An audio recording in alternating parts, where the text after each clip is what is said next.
So in Kuhn-McCloskey method, so consider an example. So this is the function given. So we can also write it in terms of the decimal values.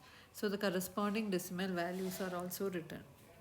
So in this method, the first step is to write all the minterms in a table. So first write down the value. So usually when we are writing the values, we will write it down with the smallest value first. So that is what we call it as with respect to the index. So index means number of ones in the binary number. So in this first, if you consider the decimal value 0, so 0 can be written as 0000. So it has 0 number of ones. So now next step is we have to write the value which has 1 ones in the binary number. So if you consider the values, there is no value which has 1 ones in the binary number. So just leave a space over there and write a line over it. So next step is write down the next value which has number of 2 ones in the binary number. So if you consider 5 can be written as 0101. So there are 2 ones in the binary number. So the next value which we can write is 6. So 6 can be written as 0110. Next value is 9. So 9 as 1001. Then 10 can be written as 1010. So many values you have only 2 ones in the binary number. Now after that, whichever values you have, those have more than 2 ones. So draw a line below it. Now write down the values which has 3 ones in the binary number. So if you consider 7 as 0 1 1 1, then 13 can be written as 1101, then 14 can be written as 1110. So after this 15 has 4 ones. So again draw a line below it and write the value 15, which corresponds to 1111. So once you have finished writing all the values, next step is by using the expression a plus ab plus a bar b, minimize the values. So if you check the values in this, so first we should compare the binary number 0 with all other elements. So when you compare 0 with all other elements, there are no values where the number is differing by only one term. If the number is differing by more than one term or is the same, you cannot combine it. It should differ by only one term. So if you compare 5 and 7, if you are comparing 5 and 7, you can see that 5 and 7 is differing by only one term. So those two terms will get cancelled. So we can write the term as 5 and 7. So this should be written in the second list. So combining 5 and 7. So 5 and 7, if you combine, the values are 0, 1. So 0, 1. And next value is 0 and 1. So that means y is differing. So y will get cancelled. So once it is cancelled, write a dash over there and the last value will be equal to 1. So we can write it as 0, 1 dash 1. So now we have to tick mark the terms which are not prime implicants.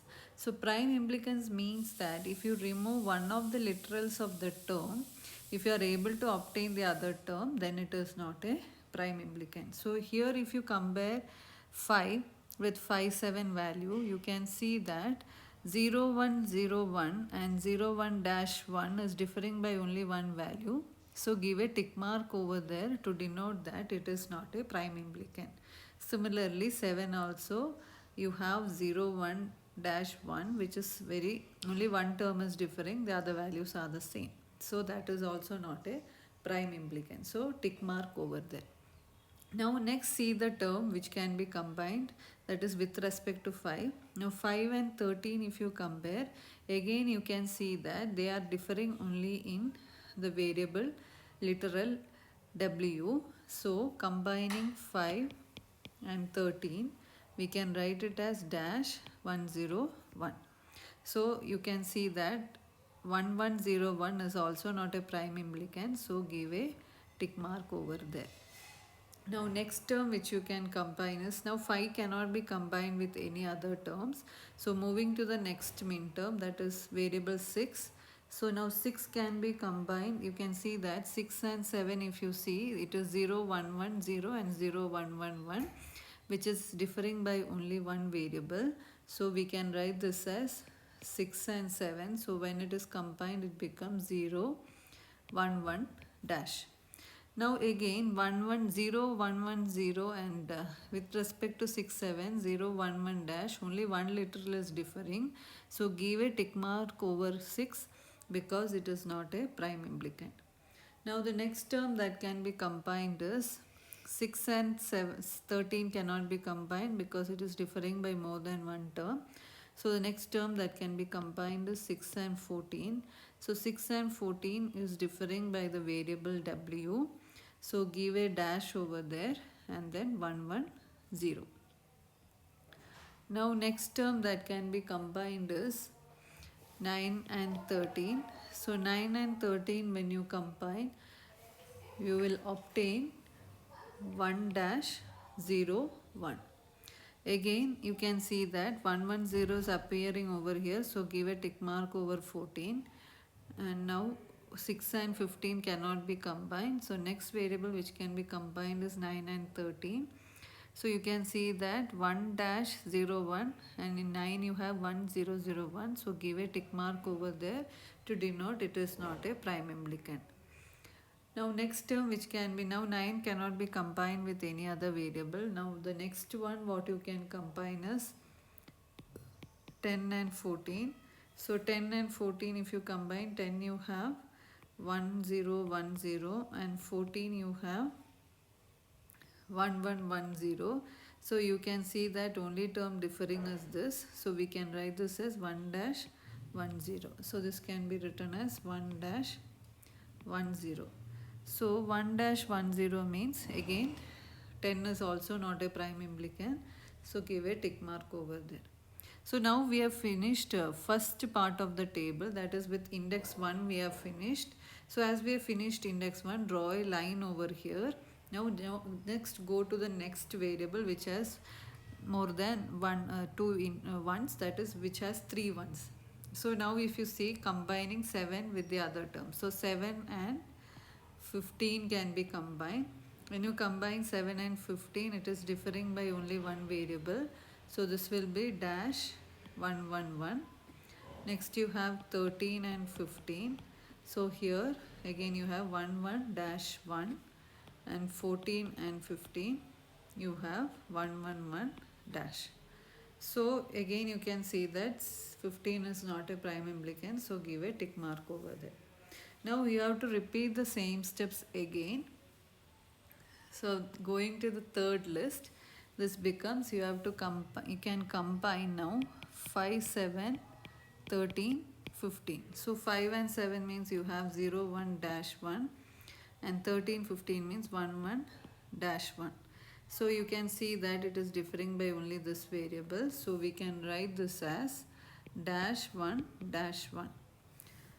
So dash 1 1 dash 1, wherever you have, give a tick mark over there. So you can give tick mark for 5 7, then 13 15.